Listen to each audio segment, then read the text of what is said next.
Sa isang maliit na barong-barong sa squatters area, nakatira si Lydia kasama ang kanyang dalawang anak na sina Mark at Shane. Siya ay balo at walang ibang inaasahan kundi ang kanyang mga palad na araw-araw ay pamapalo sa malamig na tubig habang naghuhugas ng mga pinggan at naglalaban ng mga damit upang maitawid ang pangangailangan ng pamilya. Isang umaga, habang naglalaba, naisip ni Lydia ang kanyang munting pangarap na magkaroon ng sariling negosyo. Kung may sarili sana akong tindahan, hindi na sana ako ganito kahirap, bulong niya sa sarili habang pinipiga ang isang basang kamiseta. Nasa tabi niya si Shane, ang panganay na 6 na taong gulang, na abalang naglalaro ng mga lumang bote na ginawang laruan. Si Mark naman, 3 taong gulang, ay mahimbing na natutulog sa sulok ng kanilang munting tahanan.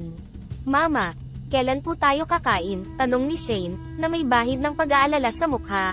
"Maya-maya lang, anak, magluluto ako ng lugaw pagkatapos nito," sagot ni Lydia, pilit itinatago ang kanyang pag-aalala sa kakulangan ng kanilang pagkain.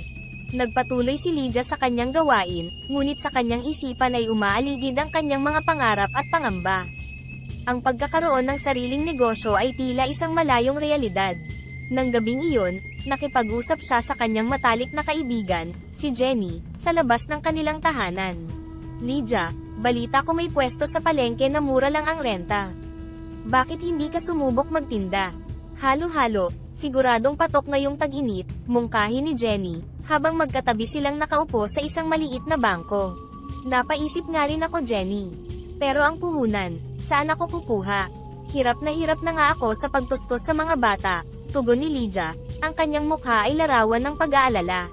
"Subukan mong mangutang sa Bombay. Baka pumayag siyang pahiramin ka," suhestyon ni Jenny. Nagdalawang isip si Lydia. Ang pagkakaroon ng utang ay isa pang problema, ngunit kung magtatagumpay ang negosyo, maaari itong maging simula ng isang bagong buhay para sa kanila. "Mahirap man ang may utang, pero kailangan kong isugal ito para sa kinabukasan ng mga anak ko." "Salamat, Jenny. Pag-iisipan ko itong mabuti," sagot ni Lydia, ang kanyang boses ay may halong pag-asa at determinasyon. Habang nag-uusap, hindi nila napansin ang paglipas ng oras. Malalim na ang gabi at tanging ang mga ilaw ng poste ang nagbibigay liwanag sa kanilang mukha. Sa sandaling iyon, pareho nilang nadama ang bigat ng buhay ngunit kasabay nito ang pag-asang hatid ng posibilidad ng pagbabago. "Maging maayos lang sana ang lahat," dasal ni Lydia sa kanyang sarili habang papasok na siya sa kanilang barong-barong upang kahit papaano ay makapagpahinga at maghanda para sa kinabukasan. Si Jenny, sa kabilang banda, ay tahimik na umuwi sa kanyang tahanan, iniisip ang kalagayan ng kaibigan at umaasang magiging maayos ang lahat para sa kanya. Matapos ang gabing iyon ng mahabang pag-uusap kay Jenny, nagpasya si Lydia na maglakas loob at subukan ang kanyang kapalaran sa negosyong halo-halo. Kinabukasan, nagtungo siya sa bahay ng Bombay na kilala sa pagpapautang sa kanilang lugar. "Magandang umaga po, Mr. Singh," bati ni Lydia, ang kanyang mga palad ay bahagyang nanginginig sa kaba. "Magandang umaga, Lydia. Ano ang maipaglilingkod ko sa iyo?" tanong ni Mr. Singh, na tinitingnan siya mula sa likod ng kanyang maliit na mesa na puno ng mga papel at calculator. "Mr. Singh, gusto ko sana umutang ng kaunting pera para makapagsimula ng maliit na negosyo. Magtitinda po ako ng halo-halo sa palengke," paliwanag niya, ang kanyang boses ay puno ng pag-asa at determinasyon. "Magkano ang iyong kailangan at paano mo ito babayaran?" usisa ni Mr. Singh, ang kanyang mukha ay walang anumang emosyon. "Nangangailangan po ako ng 10,000 para sa mga gamit at sangkap. Babayaran ko po ito sa loob ng 6 na buwan, kahit magkano po ang kikitain ko, magbabayad ako buwan-buwan," sagot ni Lydia, kanyang pilit itinatago ang kanyang nerbiyos. Si Mr. Singh ay matagal na tumingin kay Lydia, tila sinusukat ang kanyang katapatan at kakayahan sa pagbabayad. Matapos ang ilang sandaling katahimikan, tumango siya. "Sige, bibigyan kita ng pagkakataon, Lydia. Pero tandaan mo, may interes ito. Kailangan mong maging masipag at matyaga," paalala ni Mr. Singh, habang isinusulat ang mga detalye ng utang sa kanyang ledger. "Opo, Mr. Singh. Maraming salamat po," pasasalamat ni Lydia. Ang kanyang puso ay napuno ng pasasalamat at takot sa responsibilidad na kanyang haharapin. Pagkatapos makakuha ng puhunan, agad bumili si Lydia ng mga kinakailangang gamit at sangkap para sa kanyang halo-halo. Mga plastik na baso, mga kutsara, yelo, asukal, gatas, at iba't ibang sangkap tulad ng saging, sago, at beans. Sa unang araw ng kanyang pagtitinda, maaga siyang nagtungo sa palengke para mag-set up ng kanyang maliit na pwesto. Habang inaayos niya ang kanyang mga gamit, hindi niya maiwasang makaramdam ng kaba at pag-aalinlangan. Kaya ko ba talaga ito? Tanong niya sa sarili, habang pinagmamasdan ng iba pang mga tindera na may mas malalaking pwesto at mas maraming suki. Nagsimula ang araw at dahan-daang lumipas ang umaga. Iilan lamang ang lumapit upang bumili. Nang makita niyang kaunti lamang ang kanyang benta, nakaramdam siya ng panghihina. Subukan niyo na po ang halo-halo ko, masarap at mura lang. Pag-aalok ni Lydia sa mga taong nagdaraan, ang kanyang tinig ay mahina na lamang sa pag-aalinlangan. Nang magtanghali na at ilan lamang ang bumili, hindi niya maiwasang makaramdam ng pagkadismaya. Ngunit, pinilit niyang manatiling positibo. Hindi ako pwedeng sumuko, para ito sa mga anak ko, paalala niya sa sarili, habang patuloy na nag-aalok ng kanyang halo-halo sa sinumang dumaan. Sa pagtatapos ng araw, bagaman kaunti lamang ang kanyang kinita, hindi nawalan ng loob si Lydia. Sa kanyang pag-uwi, dala niya ang mga natitirang sangkap ng halo-halo, ngunit sa kanyang isipan ay umiikot ang iba't ibang ideya kung paano pa niya mapapabuti ang kanyang pagtitinda. Isang mainit na hapon ng tag-araw, abala si Lydia sa paghahanda ng halo-halo, para sa ilang suki na nakapila sa kanyang maliit na pwesto sa palengke. Habang hinahati niya ang malaking bloke ng yelo, bigla siyang nakarinig ng isang mahinang boses. "Tulungan mo ako, Lydia," sabi ng boses mula sa ilalim ng yelo. Natigilan si Lydia, ang kanyang mga kamay ay nakahawak pa rin sa mabigat na martilyo. Tumingin siya sa paligid, iniisip na baka may nagbibiro lamang sa kanya. "Sino yan? Asan ka?" tanong ni Lydia, ang kanyang boses ay may halong pagtataka at pag-aalala. "Nasa ilalim ako ng yelo. Pakiusap, tulungan mo ako." Pagmamakaawa ng boses, mas malinaw at mas malakas kaysa una. Dahan-dahan, sinundan ni Lydia ang pinanggagalingan ng boses. Tinanggal niya ang mga piraso ng yelo, at doon niya nakita ang isang maliit na duwende, nakasuot ng makulay na damit at nakatingin sa kanya ng may pag-asa. "Diyos ko, totoo ka pala," bulalas ni Lydia, ang kanyang mga mata ay malaki sa pagkabigla. "Oo, totoo ako, at kailangan ko ng tulong mo. Natrap ako dito nang hindi sinasadya," paliwanag ng duwende, ang kanyang maliit na mukha ay puno ng pag-aalala. Dahan-daang kinuha ni Lydia ang natitirang yelo, at maingat na inilapag ang duwende sa kanyang palad. Ang duwende, bagamat maliit, ay mukhang guminhawa ang pakiramdam ng makalaya mula sa yelo. "Maraming salamat, Lydia. Hindi ko malilimutan ang iyong kabutihan," sabi ng duwende, na may ngiti ng pasasalamat. "Anong nangyari at paano ka napunta dito?" tanong ni Lydia, habang maingat na inilalagay ang duwende sa isang ligtas na lugar sa kanyang pwesto. "Habang naglalakbay ako, napadpad ako sa iyong lugar. Hindi ko napansin ang yelo at naipit ako doon. Salamat at narito ka," kwento ng duwende. "Hindi ko akalain na totoong may mga duwende." "Ano ang pangalan mo?" usisa ni Lydia, ang kanyang takot ay unti-unting napapalitan ng kuryosidad. "Ako si Tagumpay, mula sa kaharian ng mga duwende. Ikaw ang aking tagapagligtas, kaya kahit paano, nais kong makabawi sa iyo," tugon ni Tagumpay, ang kanyang mga matang kumikislap sa sinseridad. Sa sandaling iyon, hindi lamang pagtataka ang naramdaman ni Lydia kundi isang hindi maipaliwanag na koneksyon sa maliit na nilalang na ito. Bagamat nag-aalinlangan, naramdaman niyang may mabuti itong intensyon. "Hindi ko alam kung paano kita matutulungan pa, Tagumpay. Pero kung may maitutulong ako, sabihin mo lang," sagot ni Lydia, ang kanyang puso ay puno ng pagtanggap sa hindi inaasahang bisita. "Salamat, Lydia. Sa ngayon, hayaan mong magpahinga muna ako. At bukas, babalik ako upang ibigay ang aking pasasalamat sa iyo," wika ni Tagumpay, bago siya pumunta sa isang maliit na kahon na inihanda ni Lydia. Habang pinagmamasdan ni Lydia ang duwende na komportableng umayos sa kanyang pansamantalang tahanan, hindi niya maiwasang magtaka sa mga posibilidad na dala ng kakaibang pagkakataong ito. Bagamat puno ng pag-aalangan, may bahagi sa kanya ang umaasa na magdudulot ito ng mabuti. Hindi lamang para sa kanya kundi para na rin sa kanyang mga anak. Sa gabi ring iyon, bago siya matulog, ang kanyang isipan ay puno ng mga katanungan at pangarap na baka, sa wakas, may magandang kapalaran ng naghihintay para sa kanila. Nang sumunod na umaga, habang inihahanda ni Lydia ang kanyang pwesto para sa isa na namang araw ng pagtitinda, may naramdaman siyang kakaibang kislap sa hangin.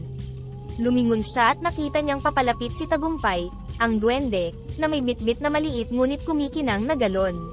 Magandang umaga Lydia. Tulad ng ipinangako ko, bumalik ako upang magbigay ng tulong sa iyo, masayang bati ni Tagumpay, habang inilalapag ang galon sa harap niya. Magandang umaga, Tagumpay. Ano iyan? Tanong ni Lydia. Ang kanyang mga mata ay lumaki sa pagtataka habang tinitingnan ang kumikinang na lalagyan. Ito ang gatas mula sa aming kaharian. Hindi lamang ito ordinaryong gatas, ito ay mula sa pinakamagandang baka sa aming kaharian na kumakain ng pinakamasustansyang damo. Ang gatas na ito ay hindi nauubos at kapag ginamit sa iyong halo-halo, ito ay magiging pinakamasarap at nagbibigay ng lakas sa mga kakain, paliwanag ni Tagumpay. Ang kanyang mga mata ay kumikislap sa tuwa at pagmamalaki. Hindi nauubos. Paano yun posible? Pagtataka ni Lydia, habang dahan-daang hinahawakan ang galon, halos hindi makapaniwala sa kanyang naririnig. Sa aming kaharian, marami kaming mahika na hindi maipapaliwanag sa inyong mundo. Pero sapat na ang malaman mo na ang regalo na ito ay magdadala ng kasaganaan at kalusugan para sa iyo at sa iyong mga suki, sagot ni Tagumpay, ngumiti siya ng nakakaengganyo. Talaga bang makakatulong ito sa akin? Sa totoo lang Tagumpay, kailangan ko ng himala para masuportahan ko ang aking mga anak, pag-amin ni Lydia. Lydia, pinili kita dahil nakita ko ang iyong kabutihan at pagsisikap. Gamitin mo ang gatas na ito, at makikita mo ang pagbabago hindi lamang sa iyong negosyo kundi pati na rin sa iyong buhay, pagtiyak ni Tagumpay, na may kumpiyansa sa kanyang boses. Nag-aalinlangan man, nagpa siya si Lydia na tanggapin ang regalo ni Tagumpay. Nagsimula siyang gamitin ang mahiwagang gatas sa kanyang halo-halo.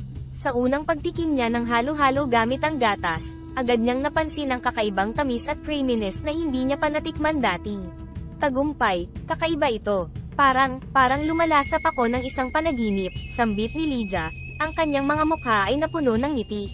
Masaya ako na nagustuhan mo.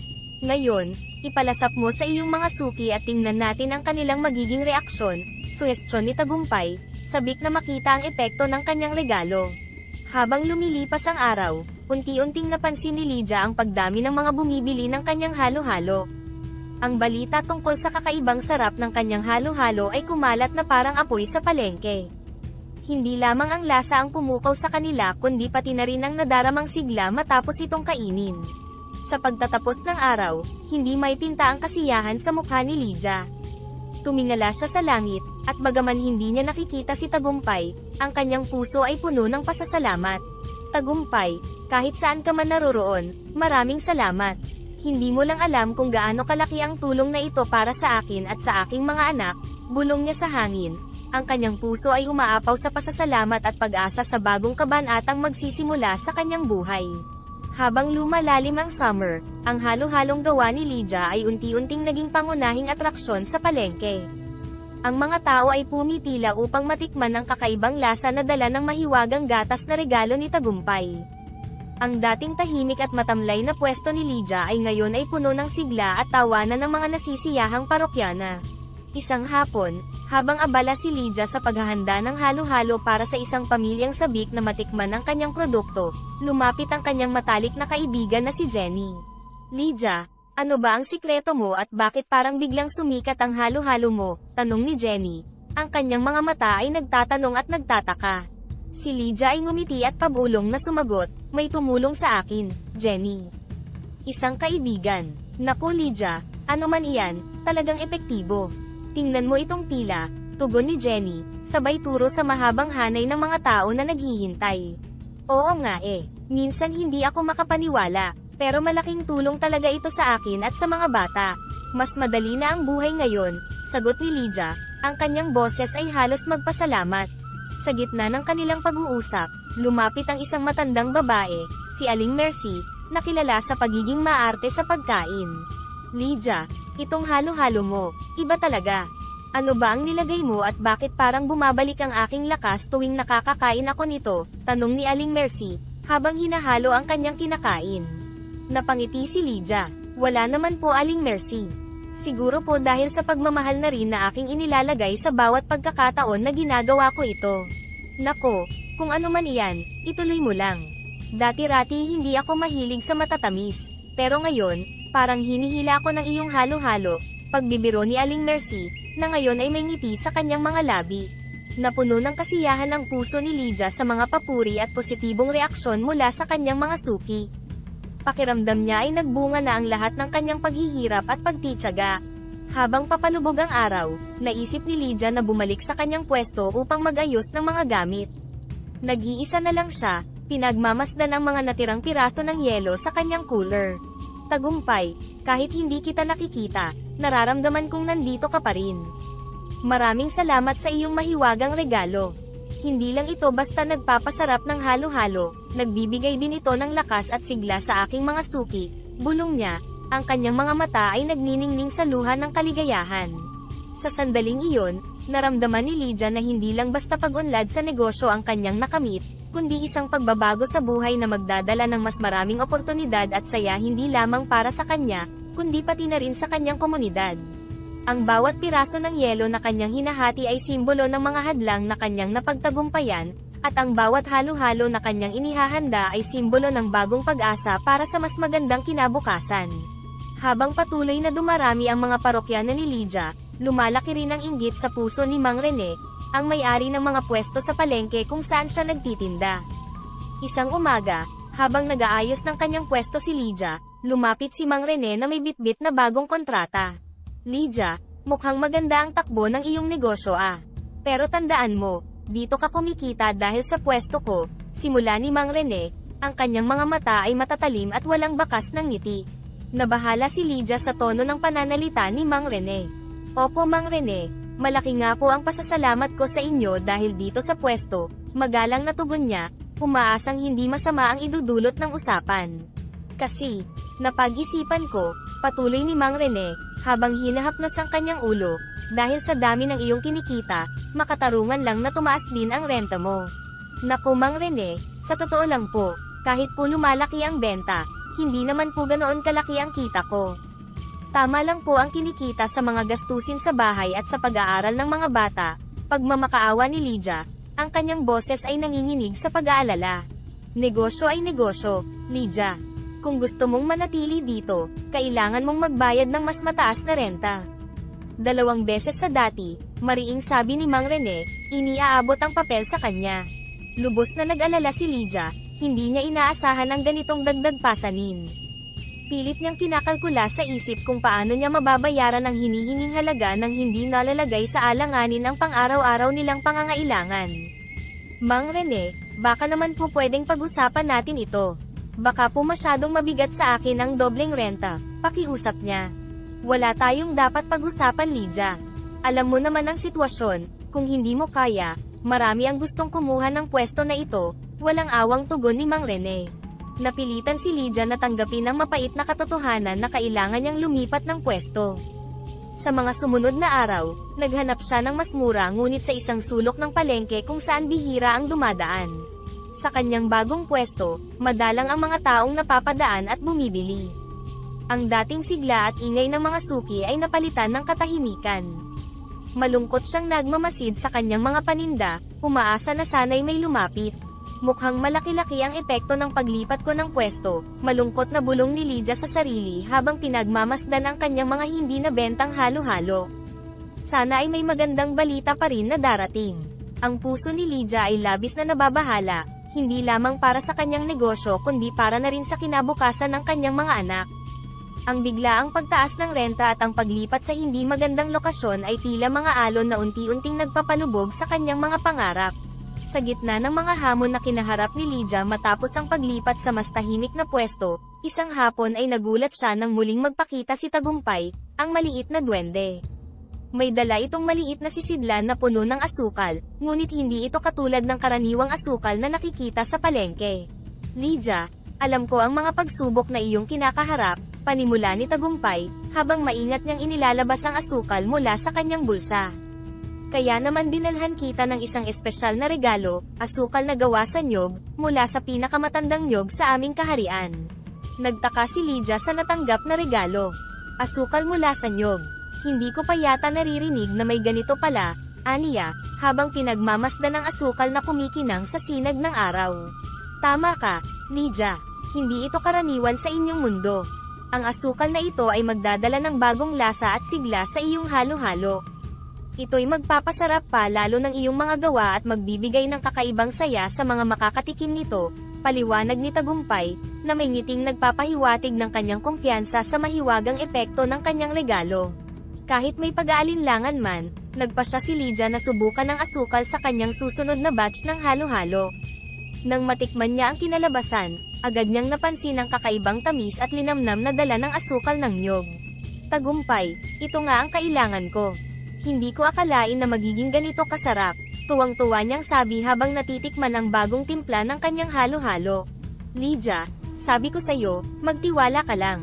Ngayon, ipatikim mo sa iyong mga suki at abangan mo ang kanilang magiging reaksyon, sabi ni Tagumpay, sabik na makita ang magiging epekto ng kanyang regalo. Sa mga sumunod na araw, muling bumalik ang mga suki ni Lydia, at nadagdagan pa sila ng maraming bagong mukha. Naakit sila sa natatanging lasa ng kanyang halo-halo na pinatamis ng asukal mula sa niyog. Ang kanyang tindahan ay muling naging buhay na buhay, at ang balita tungkol sa natatanging lasa ng kanyang halo-halo ay mabilis na kumalat hindi lamang sa palengke kundi sa buong bayan. Lydia, ano ba ang sekreto ng halo-halo mo? Bakit ito kakaiba sa lahat? Tanong ng isang bagong customer, na labis na nasiyahan sa kanyang natikman. Nako, dahil po sa masasarap kong mga sangkap, nakangiting tugon ni Lydia. Habang kumikita muli ang kanyang negosyo, hindi maipaliwanag ni Lydia ang kanyang pasasalamat sa maliit na duwende na si Tagumpay. Sa kanyang mga tahimik na sandali, madalas niyang isipin kung paano nagbago ang kanyang kapalaran mula nang siya ay tumulong sa isang nilalang na nangailangan. Sa tulong ng duwende at sa kakaibang sarap ng kanyang halo-halo, si Lydia ay hindi lamang nakapagtayo ng maraming branches kundi naging isang simbolo rin ng pagsisikap at tagumpay. Hindi lamang niya naiahon ang kanyang pamilya sa kahirapan, kundi nakapagbigay din siya ng trabaho sa maraming tao na nangangailangan. Isang umaga, habang binibisita niya ang isa sa mga bagong branches sa Alabang, tinipon niya ang kanyang mga empleyado para sa isang pagpupulong. Sa gitna ng masiglang tindahan, puno ng mga customer na nasisiyahan sa kanilang halo-halo, nagbahagi siya ng kanyang inspirasyon at pasasalamat. Mga kaibigan, gusto kong magpasalamat sa inyong lahat sa dedikasyon at pagsisikap na ibinibigay ninyo araw-araw, panimula ni Lydia, habang tinitingnan ang bawat isa sa mata. Ang tagumpay ng ating store ay hindi lang dahil sa akin, kundi dahil din sa ating lahat na nagtutulungan. Isa sa mga empleyado, si Nardo, isang dating tricycle driver na ngayon ay manager na ng branch, ay tumugon, Lydia, kayo po ang nagbigay ng oportunidad sa amin. Marami sa amin dito, tulad ko, ay walang masyadong pag-asang makahanap ng maayos na trabaho. Pero binigyan ninyo kami ng pagkakataon na magbago at umasenso. Nardo, ang bawat isa sa inyo ay may kakayahan na magtagumpay. Ang kailangan lang ay may magtiwala sa inyong kakayahan, sagot ni Lydia. Ang kanyang mga mata ay nagningning sa damdamin. Habang nagpapatuloy ang pagpupulong, binuksan ni Lydia ang paksa tungkol sa kahalagahan ng pagtutulungan at pag-aalaga sa isa't isa. Hindi lang tayo isang negosyo, tayo ay isang pamilya. Kung ano man ang kinaharap nating mga pagsubok, ang mahalaga ay nandito tayo para sa isa't isa. Ang mga empleyado, na ngayon ay higit pa sa mga manggagawa kundi mga kasama na rin sa paglago ng negosyo, ay nakaramdam ng malalim na koneksyon sa bawat isa at sa kanilang pinagtatrabahuhan. Sa pagtatapos ng araw, habang nagsasara ng tindahan, nag-iisa si Lydia at nakatingin sa kisame ng kanyang opisina. Naalala niya ang mga araw na siya ay nagsisimula pa lamang, nang may pangarap at ilang kilong yelo at gatas. Salamat sa Diyos at sa duwende, bulong niya sa sarili, hindi ko inakalang aabot ako sa puntong ito. Hindi ko magagawa ito ng mag-isa. Sa kanyang puso, puno ng pasasalamat at kagalakan, alam niyang ang bawat halo-halo na kanyang ibinibenta ay hindi lamang basta pagkain kundi isang simbolo ng pag-asa at bagong simula para sa marami. Ang kanyang tagumpay ay hindi lamang sa negosyo kundi sa pagbabago ng buhay ng maraming tao. Ang simpleng tindera ng halo-halo ay naging isang huwaran ng pagkakaroon ng malasakit at pagbibigay ng pagkakataon sa kapwa. Matapos ang tagumpay ng kanyang negosyo, si Lydia ay hindi nakalimot sa mga pinagdaanan niyang hirap bilang isang single mom. Naisip niyang gamitin ang kanyang mga natutunan at yaman upang magbigay inspirasyon at tulong sa iba na nasa katulad niyang sitwasyon noon. Nagtatag siya ng isang foundation na naglalayong suportahan ang mga single moms at ang kanilang mga anak. Isang umaga, Habang nagpupulong kasama ang board ng kanyang foundation, masigasig niyang ipinaliwanag ang misyon at mga layunin ng organisasyon. Nais kong bigyan ng pagkakataon ang mga single mom na makabangon at mapabuti ang kanilang buhay. Alam nating lahat kung gaano kahirap ang mag-isa na itaguyod ang pamilya. Panimula ni Lydia sa kanyang team, ang kanyang boses ay puno ng determinasyon.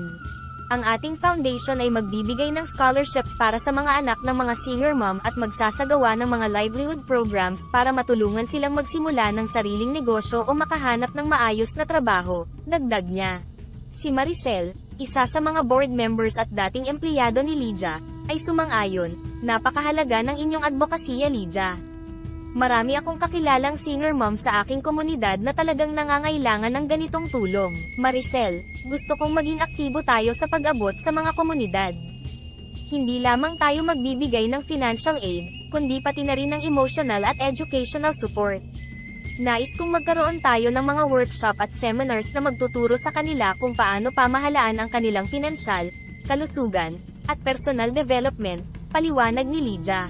Sa mga sumunod na linggo, inilunsad ng foundation ang unang batch ng scholarship grants.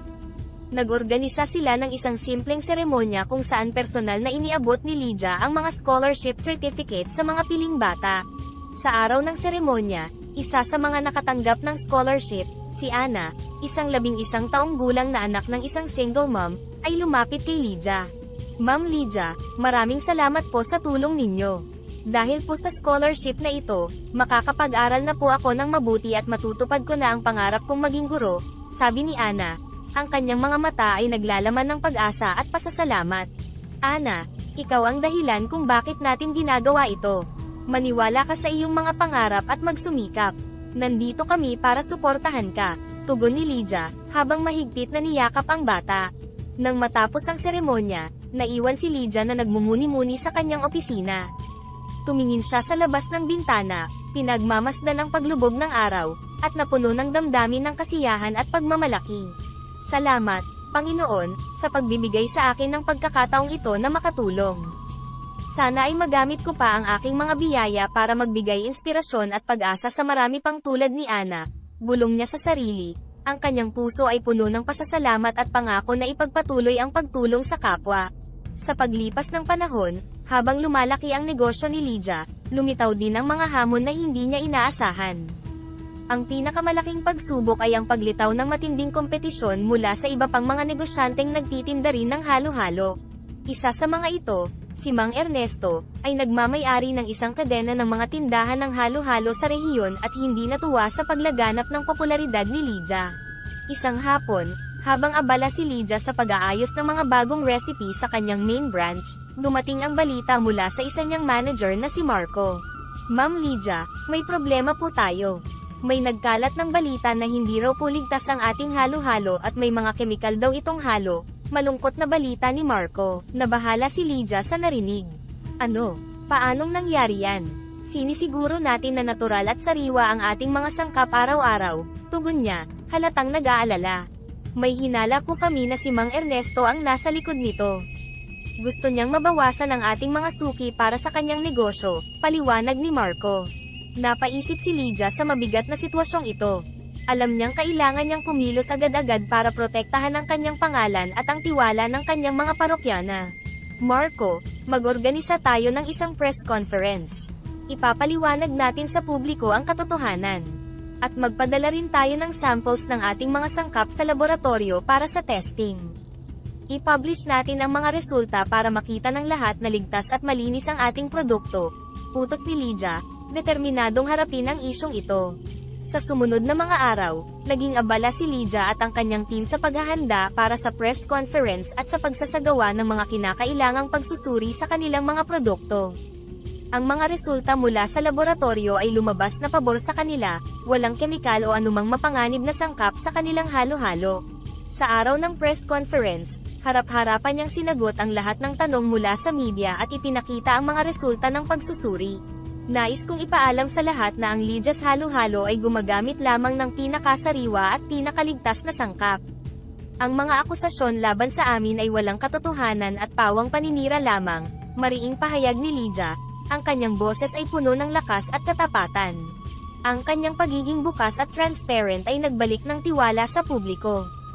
Marami sa kanyang mga suki at maging mga bagong customer ay bumalik at patuloy na tinangkilik ang kanyang halo-halo. Sa kabila ng mga pagsubok, nanatiling matatag si Lydia. Ang insidenteng ito ay nagturo sa kanya ng kahalagahan ng integridad at tapang sa pagharap sa mga hamon sa negosyo. Ang bawat balakid ay nagbigay sa kanya ng mas malalim na pangunawa, sa kung paano palalo mapapabuti at mapapaunlad ang kanyang negosyo sa gitna ng kompetisyon at kontrobersya. Habang patuloy na umuunlad ang negosyo ni Lydia, naging simbolo ang kanyang halo-halo ng tagumpay at kabutihan sa komunidad. Ang dating simpleng tindahan sa sulok ng palengke ay naging pangunahing destinasyon hindi lamang para sa mga naghahanap ng masarap na pampalamig, kundi pati na rin para sa mga naghahanap ng inspirasyon. Isang hapon, sa pagdiriwang ng ika-10 anibersaryo ng kanyang negosyo, nagtipon ang mga tao sa kanyang pinakamalaking branch para sa isang espesyal na kaganapan. Sa gitna ng masayang musika at masasarap na pagkain, lumapit ang isang lokal na mamamahayag para ma-interview si Lydia. Lydia, ano po ang sikreto sa likod ng inyong tagumpay? Tanong ng mamamahayag, habang itinutuon ang mikropono sa kanya. Naku, walang sikreto dyan, sagot ni Lydia, ang kanyang mga mata ay kumikislap sa tuwa. Puro sipag at tiyaga lang. At syempre, malaking pasasalamat sa suporta ng ating komunidad at sa Diyos. Hindi ko ito magagawa ng mag-isa. Habang nagpapatuloy ang panayam, lumapit ang ilang kabataang dating tumanggap ng scholarship mula sa foundation ni Lydia. Isa sa kanila, si Jamila, ay ngayon ay isa ng guro sa lokal na paaralan. Ma'am Lydia, gusto ko lang po magpasalamat ulit sa tulong na ibinigay ninyo noon. Dahil po sa scholarship na natanggap ko, nakapagtapos ako at ngayon ay nakakatulong na rin sa paghubog ng mga isip ng mga kabataan, sabi ni Jamila. Ang kanyang mga mata ay puno ng pasasalamat. Talagang nakakataba ng puso ang marinig yan, Jamila. Masaya ako na naging parte ako ng iyong journey, tugon ni Lydia.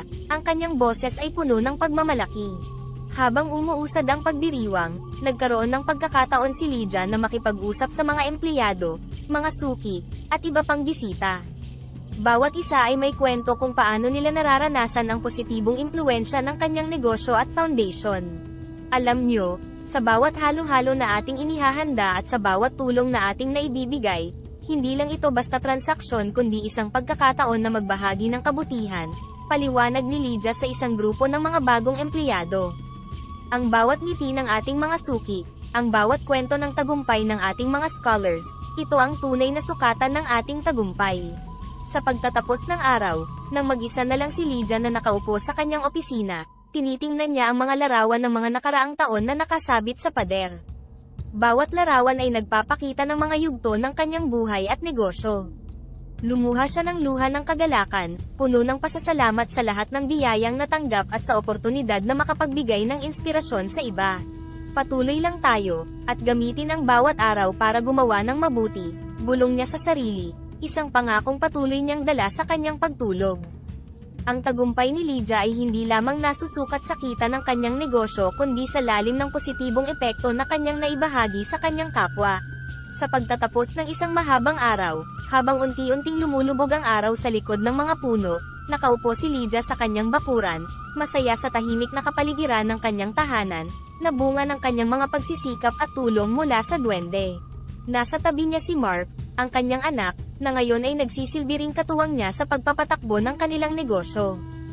Hawak niya ang isang tasa ng kape habang tinitingnan ang mga larawan ng kanilang mga tindahan na kumakalat sa buong bansa, pati na rin ang mga larawan mula sa iba't ibang aktibidad ng foundation. Ma, hindi ko maisip na aabot tayo sa ganitong punto. Nakakatuwa na makita kung gaano karaming buhay ang nagbago dahil sa ating pagsisikap, sabi ni Mark, puno ng paghanga at pagmamalaki. Oo anak, hindi ito naging madali, pero lahat ng hirap ay sulit dahil nakita natin kung paano ito nagbukas ng maraming oportunidad hindi lamang para sa atin kundi para na rin sa mga ibang tao, tugon ni Lydia. Ang kanyang mga mata ay sumasalamin sa kanyang malalim na pagmumuni-muni. Habang lumalalim ang gabi, dumating ang ilan sa mga kaibigan at kapitbahay ni Lydia, para sa isang maliit na salo-salo na inihanda niya bilang pasasalamat, sa walang sawang suporta na ibinigay nila sa kanya. Hindi ko ito magagawa nang wala kayo. Ang bawat isa sa inyo ay bahagi ng aking tagumpay. Mula sa pagsisimula sa maliit na pwesto sa palengke hanggang sa pagkakaroon ng maraming branches at isang foundation, kayo ang aking inspirasyon, maluhaluhang sabi ni Lydia habang kumakain sila ng hapunan. Lydia, ikaw ang inspirasyon namin. Binigyan mo kami ng halimbawa ng kung ano ang posible kapag may determinasyon at mabuting puso, sabi ni Jenny, isa sa mga matagal ng kaibigan at sumusuporta sa kanya. Sa pagtatapos ng gabi, nang mag-isa na lamang si Lydia, lumabas siya sa kanyang bakuran at tumingala sa langit. Ang mga bituin ay kumikislap, tila mga mata na saksi sa kanyang paglalakbay. Tagumpay, kung nasaan ka man, maraming salamat sa iyong mahiwagang tulong. Ang mga regalo mo ay naging susi sa pagbukas ng maraming pintuan. Hindi lamang para sa akin kundi para sa marami, bulong niya sa hangin, ang kanyang puso ay puno ng pasasalamat. Sa mga sandaling iyon, ramdam ni Lydia ang tunay na kaligayahan, hindi lamang dahil sa kanyang mga narating kundi dahil sa kanyang naging papel sa pagbabago ng buhay ng maraming tao.